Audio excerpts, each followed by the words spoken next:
Auto തൊഴിലാളി union CITU metro palace യൂണിറ്റിന്റെ ഈ വർഷത്തെ ഓണാഘോഷത്തിന്റെ ഭാഗമായി യൂണിറ്റിലെ മുഴുവൻ തൊഴിലാളികൾക്കും ഓണക്കിറ്റ് നൽകി. കുന്നുമ്പൽ അഴീക്കോടൻ മന്ദിരത്തിൽ വെച്ച് ഓട്ടോ തൊഴിലാളി union Kanhangad area president M. Poklan ഉദ്ഘാടനം നിർവഹിച്ചു. തൊഴിലാളി പ്രതിനിധികളുമായി ബന്ധപ്പെട്ടിട്ടല്ല ഈ കാര്യങ്ങളെ സംബന്ധിച്ചിടത്തോളം ഓണത്തിൻ്റെ ഭാഗമായിട്ടുള്ള ഇന്നത്തെ ട്രാഫിക് സംവിധാനത്തിലുള്ള മാറ്റം എന്നാണ് മനസ്സിലാക്കാൻ വേണ്ടി കഴിയും. ഞാനിത് കൂടുതലായി ബന്ധപ്പെട്ടപ്പോൾ എനിക്കും അത് മനസ്സിലാക്കാൻ വേണ്ടി കഴിഞ്ഞു.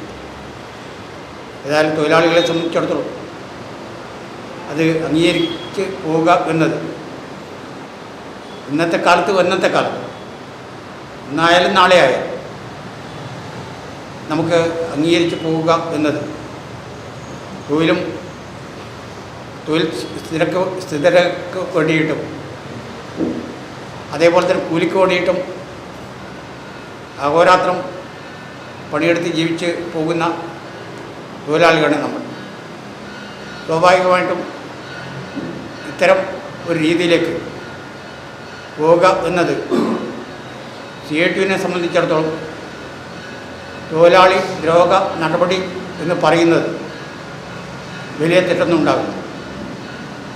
സാധാരണഗതിയിൽ ആര് ഭരിക്കുന്നുണ്ടായാലും ഭൂരിപക്ഷം വരുന്ന തൊഴിലാളികളെ സംബന്ധിച്ചിടത്തോളം. ചടങ്ങിൽ ഓട്ടോ തൊഴിലാളി union area secretary Raghavan Pazhathinkal, area vice president Faisal Nellikkattu, union Kanhangad division secretary Pramod Manalil എന്നിവർ സംസാരിച്ചു. Metro palace unit secretary Shiju Vellikoth സ്വാഗതം പറഞ്ഞ ചടങ്ങിൽ യൂണിറ്റ് പ്രസിഡന്റ് രാഘവൻ എക്കൽ അധ്യക്ഷത വഹിച്ചു. News bureau, Kanhangad.